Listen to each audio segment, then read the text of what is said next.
Comunicado de prensa, seguridad jurídica institucional. La JEP, un salto al vacío para la fuerza pública.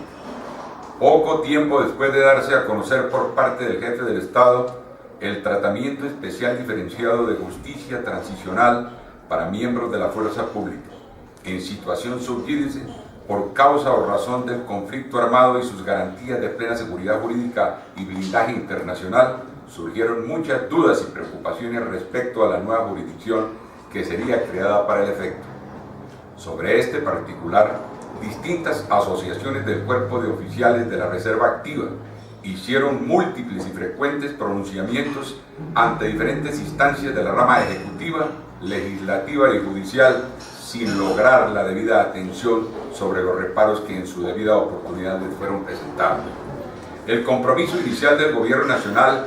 con la Reserva Activa para adecuar y corregir algunos textos del acuerdo que se negociaba en La Habana y posteriormente en el acto legislativo sobre la Jurisdicción Especial de Paz JEP no se llevó a cabo. Esto no se cumplió y finalmente no contó con el aval del jefe del Estado, como tampoco el trámite de la ley estatutaria que lo reglamentaría. No se honró a ese compromiso. En estas circunstancias, esta JEP se constituyó en un marco jurídico para beneficio exclusivo y preferente de las FARC e instrumento útil para juzgar a la contraparte. El rechazo nacional respecto a esta cuestionada figura ha sido muy evidente. Bajo ninguna circunstancia puede ser admisible que esta jurisdicción especial favorezca a un solo actor del conflicto. En cuanto a la realidad de este beneficio exclusivo y de carácter preferente, claramente se ve materializado en la sesgada actuación del Comité de Escogencia que tuvo a su cargo la selección de magistrados del Tribunal Especial para la Paz, los de las diferentes salas del sistema, la de la directora de la Unidad de Búsqueda de Desaparecidos y de quien se desempeñaba como responsable de funciones de Fiscalía al interior de la nueva jurisdicción. Todos estos funcionarios, en su mayoría, son activistas de la extrema izquierda radical, como también lo son quienes han sido dados a conocer en condición de integrantes de la Comisión de la Verdad. Por todo lo anterior, los anuncios y compromisos del gobierno en tal sentido no fueron más que una promesa del momento para lograr el beneplácito y el respaldo institucional. La revisión institucional del acto legislativo de la JEP demostró a plenitud las graves falencias de su contenido, según los múltiples reparos presentados por el propio presidente de esta colectividad que actuó como ponente. Sus claras y puntuales observaciones respecto a la ausencia de pesos y contrapesos al no contar con un mecanismo autónomo para disciplinar a sus funcionarios, la competencia preponderante sobre otras jurisdicciones y la facultad de juzgar todo tipo de conductas de carácter penal, civil y disciplinario, tal como lo cuestionamos en su momento, no fueron debidamente atendidas y en un sector mayoritario en los miembros de esta Corte. En estas circunstancias se pudo demostrar que por los muchos errores de su contenido existían grandes diferencias entre el proyecto original y la ponencia presentada. Lamentablemente y en perjuicio de muchos, la JEP, tal como se avala en la Corte Constitucional, se ha convertido en un preocupante salto al vacío para los miembros de la fuerza pública.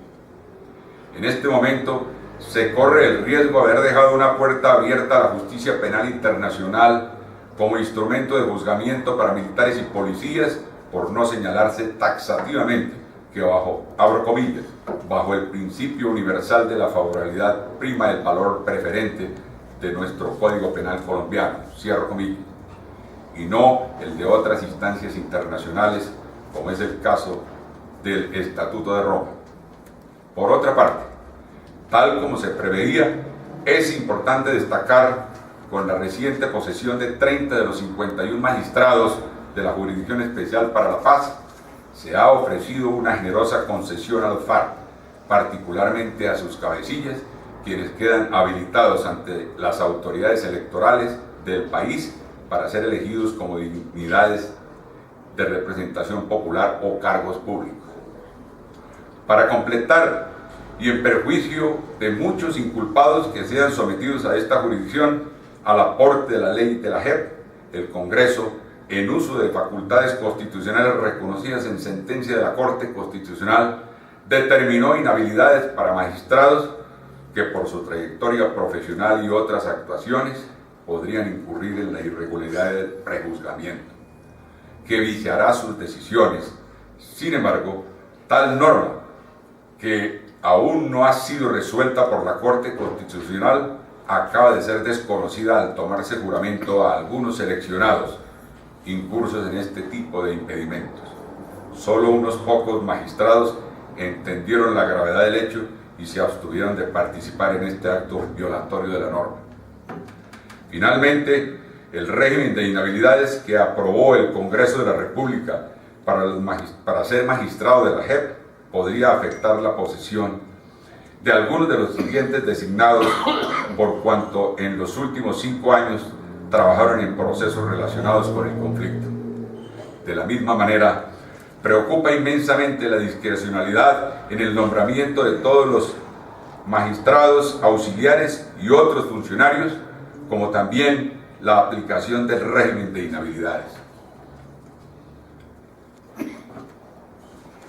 o tratamiento de acciones en tal sentido ante el sistema de organizaciones internacionales los siguientes: Sandra Rocío Gamboa Rubiano, abogada de la Universidad Nacional, tiene una maestría en defensa de derechos humanos y del derecho internacional humanitario ante organismos y tribunales y cortes internacionales. Trabajó también con el colectivo de abogados José Alvear Restrepo. Ha trabajado también en la fundación del Comité de Solidaridad con los Presos Políticos en la representación judicial de estas personas, en labores como trámite de casos de detenciones arbitrarias y violaciones de derechos humanos al interior de las cárceles. Reineré de los Ángeles Jaramillo Chavarría. En el ejercicio de su actividad como abogada ha presentado judicialmente intereses de víctimas en desarrollo de diferentes etapas de procesos penales e incidentes de reparación integral en casos de violaciones de derechos humanos. Claudia López Díaz, abogada, trabajó con víctimas en la organización alemana, también en justicia internacional, derecho penal internacional, derechos humanos, derecho internacional humanitario con entidades gubernamentales y ONGs de víctimas vulnerables, tales como niños, afros, indígenas y mujeres. Ana Manuela Ochoa, abogada también, en el trabajo que ha adelantado con organizaciones de indígenas como la ONIC, participó en la conformación y articulación de la red jurídica interdisciplinaria de apoyo y defensa de los derechos de pueblos indígenas. Marcela Giraldo Muñoz, abogada, funcionaria de la Corte Interamericana de Derechos Humanos del 2012 al 2017.